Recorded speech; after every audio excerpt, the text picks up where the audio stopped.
Hey, what's going on everybody? My name is Cruz and welcome back to another video. In this one, we're going to discuss kind of a controversial topic, and that's always on pedals. Let's get it.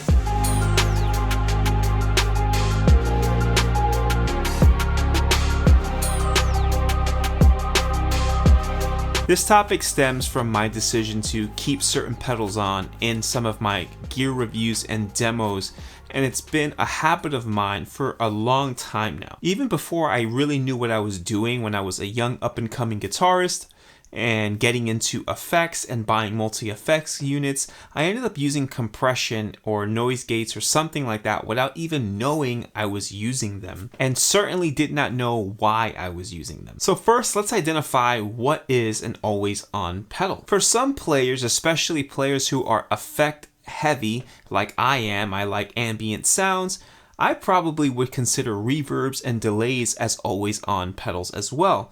But I think that to dive a little bit deeper, let's use a more wide range of pedals that I truly believe can be always on and truly beneficial to your overall tone, sound, and playability. Some of these tips that I'm going to give you actually have assisted me with developing the sound that I cultivated to this very day, a sound that I believe is sort of identifiable and also has truly helped me to cut through a mix, especially in a live situation. Why is that so important? Well, we've all been in the position where at home, your guitar sounds amazing, and then you show up at a gig or a rehearsal, and all of a sudden you're drowned out. You can't hear yourself. You sound weird. You sound lost in your mix. Even with in-ears, you can't hear anything.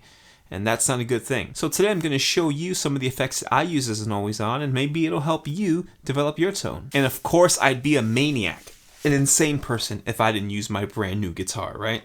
Today I'm going to be using my Schecter Nick Johnson HSS, roasted maple fretboard, Nick Johnson special pickups, single coil guitar, very reminiscent of that S style that we all know and love. I'm going to be putting this guitar through my HX stop. For all of my amping, I do have the AC Fawn normal on and a live ready sound IR going. That's pretty much it. Everything else is off so that you could truly hear the guitar for what it actually sounds like, and then what it sounds like after I start adding on some of these always on effects. And here is my clean signal.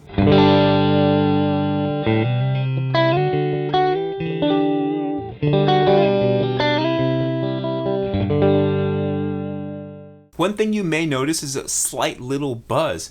Now, for the most part, I have an extremely clean rig and I deal with very little 60 cycle hum with single coils. But if you listen, and I'll try to boost up the audio, you might hear just a little bit of that single coil buzz coming through. So I'm going to leave the guitar wide open so that you could hear that. Extremely minor. One of the first things that I started using was a slight noise gate. Now, noise gates are very scary, especially with guitars. I think that oftentimes if overused or if just used too harshly, it'll start destroying your tone, especially when it comes to the effects that you're driving into your amps and so on and so forth. So it also matters where you place the noise gate, in my personal opinion. For example, putting it before delays and reverbs will affect its trails, and I highly recommend that you do not use noise gates after those kinds of effects.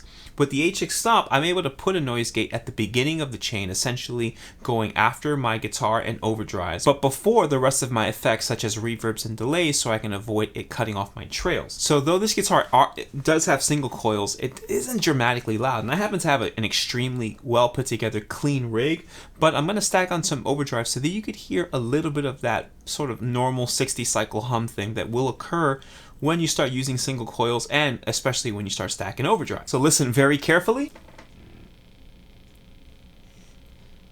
That noise that you're hearing in the background, that's not fun. But now let's hear the difference when I put on the noise gate. You hear that? Silent. Virtually silent and unidentifiable. So that's a huge reason why I've started incorporating that. Now, don't get me wrong, when I use humbucker guitars, it's not as prevalent, but I still think that having a very slight gate will help increase the silence of your rig and definitely take your rig to the next level. The next always on product that I believe all guitarists should have is compression. Compression isn't as widely accepted with guitarists as I think it should be, especially for guitarists who are very sensitive to how much they can control the overall sound of their guitar or the just that. The feel. You hear this a lot with like blues players, people who play with their fingers a lot. They want to feel those notes under their fingers, and they don't want compression normalizing any kind of frequency because they feel disconnected from the guitar in some kind of way. And truth be told, I get it. I understand where they're coming from. However, I do feel that sometimes compression is absolutely necessary. So now I'm going to incorporate compression, and I want you to take notice how much it squashes my sound and almost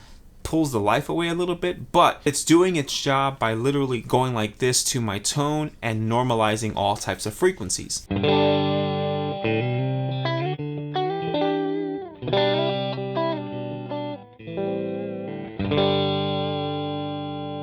Now, though the sound is still there, the tone is still there, it did lose a little bit of life, and especially because it lost a little bit of volume.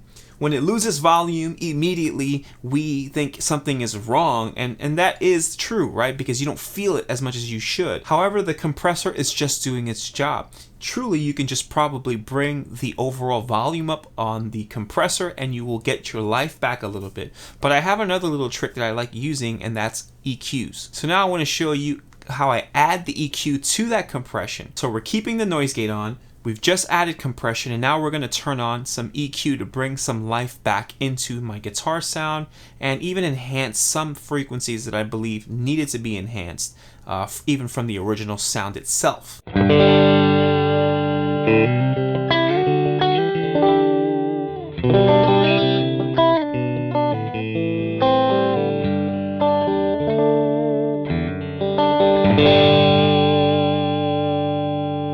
So what you heard there was, yes, the volume came back and the sound of the guitar was reminiscent to what it was originally, but now we have some compression. What we have is slight squashing so that those sounds, every nuance that I'm playing is normalized, but the EQ is adding a little bit of beefiness that wasn't there at the beginning and essentially is allowing me to have a more wider range of tones while still maintaining compression and that top end clarity. Not to mention the rig is still quiet in the midst of all of this because the noise gate is still there. So let me show you once again very quickly what my guitar sounded like with these three effects off.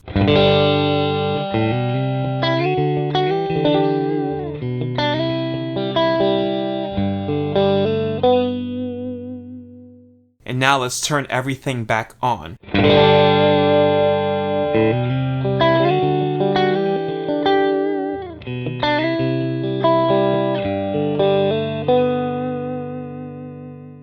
Keep in mind, the original sound I love because it's still the sound that I fell in love with, right? Everything has to have a fundamental good sound. If it sounded bad fundamentally, adding all these things may make it sound slightly better, but you still have fundamental issues like not a good guitar, not good pickups, not good amps, things of that nature. But when you add these things, it's supposed to just enhance certain frequencies and elements of your sound. Maybe just add a little bit of that oomph to your tone. Guys, I hope you've enjoyed this video. Let me know in the comment section if you have an always on pedal that I didn't mention or an effect that I didn't mention. I really want to know what else out there could serve as an always on pedal, or maybe you have a similar sort of always on rig like I do, but you use different pedals to accomplish that. Let us know in the comment section what pedals you use. You know what? We're all learning and we're all growing together, and it would be really great if we can communicate so that when people read the comments, they can have sort of a starting point where they can start searching for effects that can help them out. While you're there, please also consider subscribing, liking this video, even hitting the bell notification icon so you get alerts every single time I upload a video.